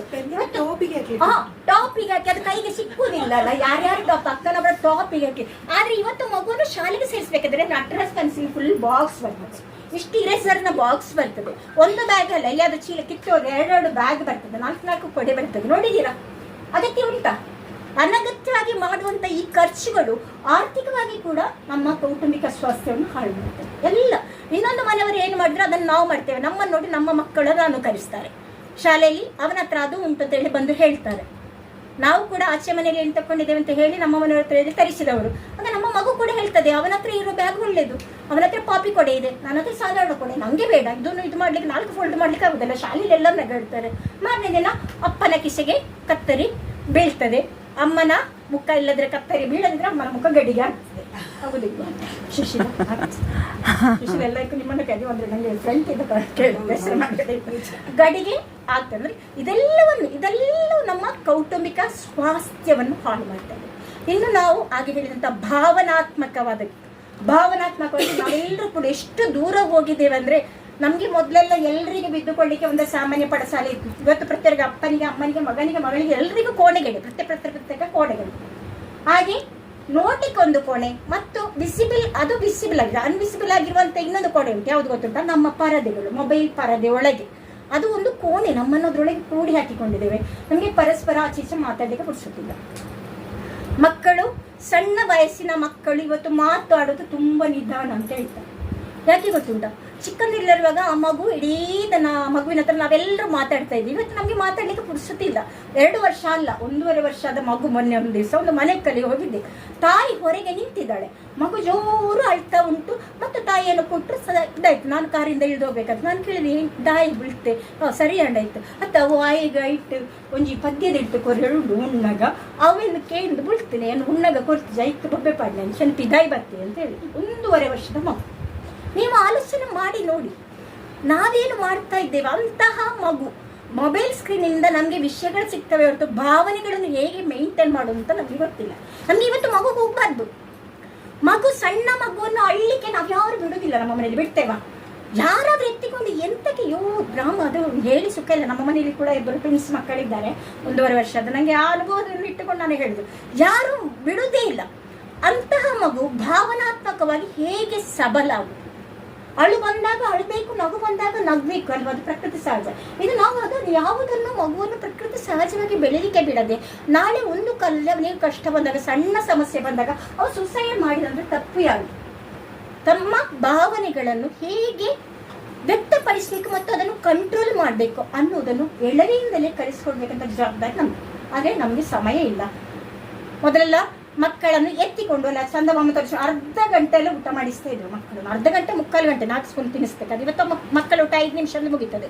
ಎದುರಿಗೆ ಸ್ಕ್ರೀನು, ಮೊಬೈಲ್ ಸ್ಕ್ರೀನ್ ಇರ್ತಾವೆ, ಟಿ ಸ್ಕ್ರೀನ್ ಓಪನ್ ಮಾಡಿಕೊಟ್ರೆ ಮಗು ಹೀಗೆ ಇರ್ತದೆ. ಅಮ್ಮ ತುರುಕ್ತಾ ಇರ್ತಾಳೆ, ಮಗು 5 ನಿಮಿಷದಲ್ಲ ಮುಗಿತು. ನಮಗೆ ಬೇಗ ಮುಗಿಬೇಕು, ಮತ್ತೆ ನಮ್ಗೆ ಏನೋ ನೋಡ್ಲಿಕ್ಕೆ ಇದೆ ಮೊಬೈಲಲ್ಲಿ. ಅರ್ಧ ಗಂಟೆ ಯಾರು ಇದನ್ನು ಎತ್ತಿಕೊಂಡು ತಿರುಗ್ತಾರೆ? ದೊಡ್ಡ ಸಮಸ್ಯೆ ಅಲ್ವಾ? ಅಂತಹ ಒಂದು ಇದರಿಂದಾಗಿ ಏನು ಭಾವನಾತ್ಮಕವಾಗಿ ಕೂಡ, ಆ ಭಾವನಾತ್ಮಕತೆ ಕೊರತೆ ಇರುವಂತಹ ಮಕ್ಕಳು ನೈತಿಕವಾಗಿ ಕೂಡ ಹಾಳಾಗ್ತಾರೆ. ಯಾವ ಮಗು ಭಾವನಾತ್ಮಕವಾಗಿ ಯೋಗ್ಯ ಪರಿಸರವನ್ನು ತನ್ನೊಳಗೆ ತಾನು ನಿರ್ಮಿಸಿಕೊಳ್ಳುವುದಿಲ್ವ, ಆ ಮಗು ನೈತಿಕವಾಗಿ ಕೂಡ ತುಂಬಾ ಹಾಳಾಗ್ತದೆ. ಅಂತ ಮಕ್ಕಳಲ್ಲಿ, ಈ ಮಕ್ಕಳನ್ನು ನಾವು ಸಣ್ಣದಿಂದಲೇ ಹೇಳಿದ್ರು, ಯು ಆರ್ ಗುಡ್ ಎಲ್ಲ ನೀನೇ ದಿ ಬೆಸ್ಟ್ ಅಂತ ಹೇಳಿಕೊಂಡು ಏನಾಗ್ತದೆ, ಆ ಮಗುಗೆ ಯಾವತ್ತಾದ್ರೂ ಒಮ್ಮೆ ನಾನು ಬೆಸ್ಟ್ ಅಲ್ಲ, ಶಾಲೆಯಲ್ಲಿ 1 ಮಾರ್ಕ್ ಕಡಿಮೆ ಆದರೆ ಕೆಲವು ಮನೆಯಲ್ಲಿ ಮಗ ಏನಾಗ್ತದೆ, ಸುಳ್ಳು ಹೇಳ್ತಾರೆ. ಯಾಕೆ ಗೊತ್ತುಂಟಾ? ತಂದೆ ತಾಯಿ ತಮ್ಮ ಮೇಲಿಟ್ಟಿರುವಂಥ ಯಾವ ವಿಶ್ವಾಸ ಇದೆ ಅದಕ್ಕೆ ಧಕ್ಕೆ ಬರ್ಬೋದು ಅನ್ನುವಂಥ ಭಾವನಾತ್ಮಕವಾದ ಇಮೋಷನಲ್ ಫಿಯರ್ ಇದೆ ಅಲ್ವಾ, ಅದು ಮಕ್ಕಳಿಂದ ಸುಳ್ಳು ಹೇಳಿಸ್ತಾರೆ. ಪರೀಕ್ಷೆ ಪೇಪರ್ ಸಿಕ್ಲಿಲ್ಲ, ಮೊನ್ನೆದೇನಾಯ್ತು ಮಗ, ಪೇಪರ್ ಸಿಕ್ಲೇ ಇಲ್ಲಮ್ಮ, ಅದು ಕೊಡ್ಲಿಲ್ಲ, ಟೀಚರ್ ಹೇಳಿದ್ರು ಕ್ಲಾಸ್ ಇಷ್ಟೆಲ್ಲ ಕೊಡು, ಸುಳ್ಳು ಹೇಳಲಿಕ್ಕೆ ಶುರು ಮಾಡ್ತಾರೆ. ಆ ಸುಳ್ಳು ಹೇಳುವಿಕೆ ಸುಮಾರು ಉಂಟು. ಮುಂದೆ ಎಲ್ಲಿಗೆ ಬೇಕಾದ್ರೂ ಮುಟ್ತಾರೆ, ನಿಮ್ಮ ಕಲ್ಪನೆಗೆ ನಾನು ಬಿಟ್ಟಿದ್ದೇನೆ. ಆಗದ ಈ ರೀತಿಯಲ್ಲಿ ಒಂದು ಕೌಟುಂಬಿಕ ಸ್ವಾಸ್ಥ್ಯವನ್ನು ಹದಗೆಡಿಸುವಂಥ ನಮ್ಮ ನೈತಿಕವಾದ, ಭಾವನಾತ್ಮಕವಾದಂಥ, ಮಾನಸಿಕವಾದಂಥ, ಆರ್ಥಿಕವಾದಂಥ, ಸಾಮಾಜಿಕವಾದಂಥ, ದೈಹಿಕವಾದ ಎಲ್ಲ ಸ್ವಾಸ್ಥ್ಯವನ್ನು ಹದಗೆಡಿಸುವ ಹಲವು 10 ವಿಷಯಗಳಿವೆ. ಆ ಹಲವು 10 ಪುನಃ ಬಿಳಲುಗಳಾಗಿ ನಾವು ಹೇಗೆ ಸರಿ ಮಾಡಬೇಕು ಅನ್ನೋದು ಸ್ವಲ್ಪ ಮಟ್ಟಿಗೆ ನಾನು ಹೇಳ್ತೇನೆ. ಈಗ ಇತ್ತೀಚೆಗೆ ಪಾಶ್ಚಾತ್ಯರಲ್ಲಿ ಇದು ಫೇಮಸ್ ಆಗ್ತಿರೋಂಥದ್ದು ಇದು ಫ್ಯಾಮಿಲಿ ಟೈಮಿಂಗ್ ಅಂತ, ಕುಟುಂಬಕ್ಕೋಸ್ಕರ ಸಮಯ ಕೊಡುವುದು. ಅವರು ಒಂದಿಷ್ಟು ಹೊತ್ತನ್ನು, ದಿನದಲ್ಲಿ ಇಷ್ಟು ಹೊತ್ತನ್ನು ಒಂದು ಕುಟುಂಬದ ತಂದೆ ತಾಯಿ ಮಕ್ಕಳು ಒಟ್ಟು ಸೇರಿ ಕಳೀಲಿಕ್ಕೆ ಅಂತ ಮೀಸಲಿಡ್ತಾರೆ. ನಾನು ಹೇಳುವಂಥದ್ದು ಆ ಫ್ಯಾಮಿಲಿ ಟೈಮ್ ಅಂತ ಪ್ರತ್ಯೇಕ ಕೊಡದೆ ನಮ್ಮ ದಿನನಿತ್ಯದ ನಮ್ಮ ಎಲ್ಲ ಕೆಲಸ ಕಾರ್ಯಗಳನ್ನು ನಾವು ಒಟ್ಟಾಗಿ ತೊಡಗಿಸಿಕೊಂಡ್ರೆ ಅದರ ವ್ಯಾಲ್ಯೂ, ಉಪಯುಕ್ತತೆ ಮತ್ತು ಮೌಲ್ಯ ಇನ್ನಷ್ಟು ಹೆಚ್ಚಾಗ್ತದೆ ಅಂತ. ಉದಾಹರಣೆಗೆ ಬೆಳಿಗ್ಗೆ ಎದ್ದಾಗ ಮನೆಯಲ್ಲಿ ತರಕಾರಿ ಕಟ್ ಮಾಡಲಿಕ್ಕೆ ಏನಾದರೂ ಇದ್ದರೆ ಮಕ್ಕಳನ್ನು ಕರಿಬಹುದು ಅಲ್ವಾ. ಬೆಳಿಗ್ಗೆ ನಾವು ಸಹ ಕೆಲಸಕ್ಕೆ ಹೋಗೋರು, ಅವರು ಸಹ ಹೋಗೋರು. ಅರ್ಧ ಗಂಟೆ ಮೊದಲೇ ಎಬ್ಬಿಸಿ ಮಕ್ಕಳನ್ನು 7 ಗಂಟೆ ತನಕ ಮಲಗಲಿಕ್ಕೆ ಬಿಡಬೇಡಿ. ನಮ್ಮ ಪ್ರಿನ್ಸಸ್ ಅಲ್ಲಿ ಅರ್ಧ ಗಂಟೆ ಮೊದಲೇ ಎಬ್ಬಿಸಿದ್ರೆ ಅದರಲ್ಲಿ ನೀವು ಆಲೋಚನೆ ಮಾಡಬೇಕು. ಗಂಡು ಮಕ್ಕಳು ಮತ್ತು ಹೆಣ್ಣು ಮಕ್ಕಳಿಗೆ ಇಬ್ಬರಿಗೂ ಒಂದೇ ರೀತಿ ಮಹಿಳಾ ಸಂಘ, ಅವನು ಹುಡುಗ ಮಲಗಲಿ ಅರ್ಧ ಗಂಟೆ ಅಂತ ಹೇಳುವಾಗಿಲ್ಲ. ನೋ, ಯಾಕೆಂದ್ರೆ ಇವತ್ತಿನ ಕಾಲದಲ್ಲಿ ಗಂಡು ಹೆಣ್ಣು ಸಮಾನರಲ್ಲ. ಹೆಣ್ಣಿನ ಮೌಲ್ಯ ಮತ್ತು ಅವಳ ಜವಾಬ್ದಾರಿ ಜಾಸ್ತಿ ಅನ್ನೋದು ನಮಗೆ ಗೊತ್ತುಂಟು. ಆದ ಕಾರಣ ಇಬ್ಬರಿಗೂ ಕೆಲಸ ಮಾಡಿಸ್ಬೇಕು. ಒಬ್ಬನ ಹತ್ರ ಗುಡಿಸ್ಲಿಕ್ಕೆ ಹೇಳಿ, ಒಬ್ಬರ ಹತ್ರ ಒರೆಸ್ಲಿಕ್ಕೆ ಹೇಳಿ, ಇಬ್ಬರ ಮನೆಯಲ್ಲಿ ಮಕ್ಕಳಿದ್ರೆ ಗಂಡನ ಹತ್ರ ತರಕಾರಿ ಹೆಚ್ಚಲಿಕ್ಕೆ ಹೇಳಿ, ಅಲ್ಲದ್ರೆ ನೀರೊಳಗೆ ಬೆಂಕಿ ಹಾಕ್ಲಿಕ್ಕೆ ಹೇಳಿ, ಮಕ್ಕಳನ್ನು ಹೊರಡಿಸ್ಲಿಕ್ಕೆ ಮಾಡಿ. ಇದೇನಾಗ್ತದೆ ಅಂದ್ರೆ ನಾವು ಈ 10-11 ದುರ್ಗೆಯರ ಅವತಾರನ 10 ಕೈಯಲ್ಲಿ ಮಾಡಿ ಕೊನೆಗೆ ಒಂದು ಕಾಲ ತಲುಪಿದಾಗ ಒಂದು ದಿವಸ ಬೆಳಗ್ಗೆ ನಾವು ಹೇಳುದಿಲ್ಲ. ಹೇಳ್ತವ ಇಲ್ಲ. ಅಧ್ಯಯನದ ಪ್ರಕಾರ ಒಂದು 2 ದಶಕದ ಹಿಂದೆಲ್ಲ ಹೃದಯಾಘಾತ ಅನ್ನೋದು ಪುರುಷರಲ್ಲಿ ಹೆಚ್ಚಿತ್ತು. ಇವತ್ತು ರಿಪೋರ್ಟ್ ಬರ್ತಾ ಉಂಟು ಮಹಿಳೆಯರಲ್ಲಿ ಅತ್ಯಂತ ಹೆಚ್ಚು ಹೃದಯಾಘಾತ ಆಗ್ತಾ ಉಂಟು. ಯಾಕೆಂದ್ರೆ ದೈಹಿಕ, ಮಾನಸಿಕ, ಭಾವನಾತ್ಮಕ ಸ್ಟ್ರೆಸ್ ಇದೆ ಅಲ್ಲ. ನಾವು ಯಾರಿಗೆ ಹಂಚ್ಲಿಕ್ಕೆ ತಯಾರಿಲ್ಲ. ಅಡಿಗೆ ಮನೆ ಪೂರ್ತಿ ನಮ್ಮದು, ಯಾರಿಗೆ ಅದರಲ್ಲಿ ಪ್ರವೇಶವೇ ಇಲ್ಲಂತಹ ಮನೋಭಾವವನ್ನು ಬಿಟ್ಟು ಫ್ಯಾಮಿಲಿ ಟೈಮ್ ಅನ್ನೋದು ವ್ಯಾಲ್ಯೂಬಲ್ ಟೈಮ್ ಆಗಿ ಮಾರ್ಪಡಿಸಲಿಕ್ಕೆ ಈ ರೀತಿಯ ಸಣ್ಣ ಸಣ್ಣ ಟಿಪ್ಸ್ಗಳನ್ನು ನಾವು ಮಾಡ್ಬೋದು. ಒಟ್ಟಿಗೆ ಸಾಧ್ಯ ಅದು ಒಟ್ಟಿಗೆ ಎಲ್ಲರೂ ಒಟ್ಟಿಗೆ ಕೆಲಸ ಮಾಡಿ ನಿಮ್ಗೆ ಒಟ್ಟಿಗೆ ತಿಂಡಿ ತಿನ್ಬೋದು. ಇಲ್ಲಾಂದ್ರೆ ನಾವು ಓಡೋ ಅವಸರಕ್ಕೆ ದೋಸೆ ಮೇಜಲ್ಲಿ ಇಟ್ಟದೊಂದು ತುಂಡು ಬಾಯಿಗೆ ಹಾಕಿ ಓಡುದು ಅಲ್ವ ಶುಶಿ. ಎಲ್ಲರೂ ಒಟ್ಟಿಗೆ ಕೆಲಸ ಮಾಡಿ ಸ್ವಲ್ಪ ಬೇಗ ಒಂದು ಅರ್ಧ ಗಂಟೆ ನಮಗೆ ಲಾಭ ಆಗ್ತದೆ. ಆ ಅರ್ಧ ಗಂಟೆಯನ್ನು ಪುನಃ ನಾವು ಟೇಬಲಲ್ಲಿ ಒಟ್ಟಿಗೆ ಕುಳಿತು ಖುಷಿಯಲ್ಲೇ ಬೆಳಗಿನ ತಿಂದು ಹೋಗ್ಬೋದು. ಸಂಜೆ ಬರ್ತೀರಿ, ಬಟ್ಟೆ ಹೋಗ್ಲಿಕ್ಕೆ ಇರ್ತದೆ ಅಲ್ವಾ. ಬಟ್ಟೆ ಹೋಗುವ ಸಂದರ್ಭದಲ್ಲಿ ಮಕ್ಕಳನ್ನು ಕರೆಸಿ ಅಲ್ಲೇ ಕಲ್ಲಿನ ಬದಿಯಲ್ಲಿ ಕೂತ್ಕೊಳಿಸಿ ಬಟ್ಟೆ ಒಗೆಯುವಾಗ ಕೇಳಿ, ಶಾಲೆಯಲ್ಲಿ ಏನೆಲ್ಲ ಆಯಿತು ಅನ್ನೋದನ್ನು ಆ ಟೈಮಲ್ಲಿ ನಿಮಗೆ ಕೇಳ್ಬೋದು. ಅದಕ್ಕೆ ಪ್ರತ್ಯೇಕ ಸಮಯದ ಅಗತ್ಯ ಇಲ್ಲ ಅಲ್ವಾ. ಮಕ್ಕಳಿಗೆ ಏನಾದರೂ ಕೊಟ್ಟು ಅಲ್ಲಿ ಕಟ್ಟೆಯಲ್ಲಿ ಕೂತ್ಕೊಳಿಸಿ, ಅದು ಅಡಿಗೆ ಮನೆ ನಿಮ್ಮ ಕೆಲಸ ಅಲ್ಲೇ ಕಟ್ಟೆಯಲ್ಲಿ ತಿನ್ಲಿಕ್ಕೆ ಬಿಟ್ಟು ಕೂತ್ಕೊಳಿಸಿ ಮಕ್ಕಳ ಹತ್ರ ನಮಗೆ ಚೆನ್ನಾಗಿ ಸಂವಹನವನ್ನು ಮಾಡ್ಬೋದಲ್ಲ. ರಾತ್ರಿ ಹೊತ್ತಿನಲ್ಲಿ ಈಗೇನಾಗಿದೆ, ನನ್ನ ಮಗ ಮೊಬೈಲ್ ನೋಡಿಕೊಂಡು ಊಟ ಮಾಡೋದು, ನಾನು ಲ್ಯಾಪ್ಟಾಪ್, ಗಂಡ ಟಿವಿ. ನಾವೀಗ ಮನೇಲಿ 3 ಊಟ ಮಾಡುವಂಥ ಹೊತ್ತಲ್ಲಿ ನಾನು ಲ್ಯಾಪ್ಟಾಪಲ್ಲಿ ಏನಾದರೂ ಫಿಲ್ಮ್ ನೋಡ್ತೇನೆ, ಮಗ ಹಾಕಿಕೊಟ್ಟ. ಮಗ ಮೊಬೈಲ್ನಲ್ಲಿ ಯಾವುದೋ ಇನ್ಸ್ಟಾವ ಇನ್ನೊಂದು ನೋಡ್ತಾನೆ, ಗಂಡ ಟಿವಿಯಲ್ಲಿ ನ್ಯೂಸ್ ನೋಡ್ತಾನೆ. ನಾವು 3 ಕಡೆ ಊಟ ಮಾಡಿ ಅದನ್ನು ತಪ್ಪಿಸಿ 10 ನಿಮಿಷದಲ್ಲಿ ಊಟ ಆಗುದಿಲ್ಲ, 10ರಿಂದ 1/4 ಗಂಟೆ. ಆ 1/4 ಗಂಟೆಯನ್ನು ನಾವು ಒಟ್ಟಿಗೆ ಕೂತು ಊಟ ಮಾಡಿ ಚರ್ಚೆ ಮಾಡಿ ನಗು ಸರಸಗಳಿಂದ ಕಳೆದ್ರೆ ಇಷ್ಟೊಂದು ಬದಲಾವಣೆ ಬರ್ಬೋದಲ್ವ. ಖಂಡಿತ ಅಲ್ವ. ಇದೆಲ್ಲ ನಾನು ಅಂದರೆ ಸಣ್ಣಗೆ ಮಾಡಿದೆ. ಇನ್ನೊಂದು ಪೂರ್ತಿ ದಿವಸ ಪ್ರಮೇಳ ಕೊಡ್ತೇನೆ ಅಂತ ನನಗೆ ಹೇಳಿದ್ದಾಳೆ. ಬಹುಶಃ ನಾನು ಪೂರ್ತಿ ಮಾತಾಡೇನು. ಮತ್ತು ನಾವು ಮಾಡಬೇಕಾದ ದೊಡ್ಡ ಕೆಲಸ ಏನಂದ್ರೆ, ನಾನು ಆಗ ಹೇಳಿದೆ ಅಹಂ. ಆ ಅಹಮ್ಮನ್ನು ಎಳವೆಯಿಂದಲೇ ಕಿತ್ತು ಹಾಕಲಿಕ್ಕೆ ಪ್ರಯತ್ನಿಸಿ. ಅದಷ್ಟು ಸುಲಭ ಅಲ್ಲ. ನಾವೇ ನಮ್ಮೊಳಗೆ ಇದು ಮಾಡಿ ನನಗೆ ಅಹಂ ಇಲ್ವಾ, ಮಕ್ಕಳಿಗೆ ಹೇಳಿಕೊಡಿ ಇಲ್ವಾ. ಅಹಮ್ಮನ್ನು ಕಿತ್ತು ಹಾಕ್ಲಿಕ್ಕೆ ಇರುವಂಥ ದೊಡ್ಡ ದಾರಿ ಅಂದರೆ ಸಾರಿ ಹೇಳಲಿಕ್ಕೆ ಕಲಿಸು. ನಮ್ಮಲ್ಲಿ ಕೆಲವರು ಏನು ಮಾಡ್ತಾರೆ, ನಾವು ಗಂಡ ಹೆಂಡತಿ ಅಷ್ಟು ಎಷ್ಟು ಜಗಳ ಮಾಡಿದ್ರೆ ಸಾರಿ ಹೇಳದಿರುವಂಥ ಲೈಫ್ ಪೂರ್ತಿ ಒಂದೇ ಒಂದು ಸಾರಿ ಹೇಳಂತ ಗಂಡು ಇದ್ದಾನೆ, ಹೆಣ್ಣು ಇದ್ದೇವೆ ಇಲ್ವಾ. ಯಾವಾಗ ನಾವು ಸಾರಿ ಕೇಳ್ತೇವೋ ನಮ್ಮೊಳಗಿನ ಅಹಂ ಕರೆಕ್ಟ್ ಇದೆ ಮತ್ತು ಎದುರಿದ್ದೇವನ ಮನಸ್ಸು ಕೂಡ ಮೆದುವಾಗ್ತದೆ. ನಮ್ಮ ಮಕ್ಕಳಿಗೆ ಸಾರಿ ಹೇಳೋದನ್ನು ಕಲಿಸುವ. ಹಾಗಂತ ನಮ್ಮ ಗಂಡ, ಈಗ ನಾವೇನಾದ್ರೂ ಸಣ್ಣ ತಪ್ಪಾಯ್ತು, ಅದರಲ್ಲಿ ಗಂಡನ ತಪ್ಪಿದ್ರು ಕೂಡ ಮನಪೂರ್ತಿಯಾಗಿ ನಮ್ಮ ಹಾಮನ್ ಕಿತ್ತಾಗಿ ನಾವು ಸಾರಿ ಹೇಳಲಿಕ್ಕೆ ಕಲಿಬೇಕು. ನಮ್ಮ ಗಂಡ ಒಂದು ದಿನದಲ್ಲಿ ಏನು ಬದಲಾಗುದಿಲ್ಲ, ಬಹುಶಃ 10 ವರ್ಷ ಬೇಕಾದಿತ್ತು. ನಾವು ಆಗ ಇದ್ರೆ ಖುಷಿ ಪಡುವ. 10 ವರ್ಷ ಕಳೆದ ನಂತರ ಕೂಡ ಅವರು ಪುನಃ ನಮ್ಮ ಸಾರಿಗೆ ಆಯಿಸೋಕೆ ನಂದು ಕೂಡ ತಪ್ಪುಂಟು, ಸಾರಿ ಅಂತ ಅವರ ಬಾಯಿಂದ ಒಂದು ಮಾತು ಕೇಳಿದ್ರೆ ನನ್ನ ಜನ್ಮಸ್ಥಳನೇ ಸಾರ್ಥಕ ಆಗಿತ್ತು ನಮ್ದಲ್ವಾ. ಅಂದ್ರೆ ಅದು ನಮ್ಮಿಂದ ಹೊರಬರಬೇಕು, ನಮ್ಗೆ ಮಾತ್ರ ಮನಸ್ಸು ಮಾಡ್ಲಿಕ್ಕೆ ಸಾಧ್ಯ. ನಮ್ಮ ಮಕ್ಕಳಿಗೆ ಕೂಡ ಆ ಸ್ವಭಾವವನ್ನು, ತಪ್ಪು ಮಾಡಿದಾಗ ಸಾರಿ ಹೇಳುದು ಮತ್ತು ಉಪಕಾರಕ್ಕೆ ಪ್ರತಿಯಾಗಿ ಥ್ಯಾಂಕ್ಸ್ ಹೇಳುವುದು ಅಲ್ವಾ. ಆ ಥ್ಯಾಂಕ್ಸ್ ಅನ್ನೋದು ಮಕ್ಕಳು ನಮ್ಮ ಬಾಯಲ್ಲಿ ಹೇಳ್ಬೇಕಲ್ವ, ಜಸ್ಟ್ ಒಂದು ಹಗ್ಗಿ ಅಲ್ವಾ. ಮಕ್ಕಳನ್ನು you are good, you are great ಅಂತ ಹೇಳುವ ಟೈಮಲ್ಲಿ ಜಸ್ಟ್ ಒಂದು ಹಗ್ಗ ಮಾಡಿ ಬಿಡುವ, ಆ ಒಂದು ಅಪ್ಪಗೆ ಕೊಡುವಂಥ ಭಾವನಾತ್ಮಕ ಬೆಂಬಲ ಮತ್ತು ಸಂಬಂಧ. ಮತ್ತು ಮಗು ತಪ್ಪು ಮಾಡಿದಾಗ ಸಾರಿ ಹೇಳಿದಾಗ ಪುನಃ ನಾವು ಒಂದು ಹಗ್ಗ ಕೊಡ್ತೇವಲ್ಲ, ಅದರಿಂದ ಸಿಕ್ಕುವ ಆ ಒಂದು ಭಾವನಾತ್ಮಕ ಬೆಂಬಲಕ್ಕೆ ಬೇಕಾಗಿ ಆ ಮಗು ಮತ್ತೆ ಯಾವುದೇ ತಪ್ಪು ಮಾಡಿದ್ರು ಸಾರಿ ಹೇಳ್ತೇವೆ. ಅರ್ಧ ಗಂಟೆ ಅಷ್ಟು ಹೊತ್ತಾಯಿತು, ಬಹುಶಃ ನಾನು ನಿಲ್ಲಿಸಬೇಕಾದ ಸಮಯ ಬಂತಂದ್ರೆ, ಇಲ್ಲಂದ್ರೆ ಸೀತಾಲಕ್ಷ್ಮಿ ಮೇಡಮ್ ಕೂಡ ಮಾತಾಡ್ಲಿಕ್ಕಿದ್ದಾರೆ. ಈ ರೀತಿಯಾಗಿ ಕೆಲವು ಸಣ್ಣ ಪುಟ್ಟ ಟಿಪ್ಸ್ಗಳನ್ನು ಬಳಸಿಕೊಂಡು ನಾವೆಲ್ಲರೂ ನಮ್ಮೊಳಗಿನ ಅಂತಃಶಕ್ತಿಯನ್ನು ಬರೆತಿದ್ದೇವೆ. ಅದನ್ನು ನೆನಪು ಮಾಡಿಕೊಂಡು ಕುಟುಂಬ ಅನ್ನುವಂಥ ನಮ್ಮ ಪರಂಪರೆ ಕಲ್ಪನೆಯ ಬೇರು ಸತ್ತ ಮರವನ್ನು ಬಿಳಲುಗಳಾಗಿ ರಕ್ಷಿಸೋಣ ಅಂತ ಮಾತ್ರ ಹೇಳಿ ವಿರಮಿಸ್ತೇನೆ.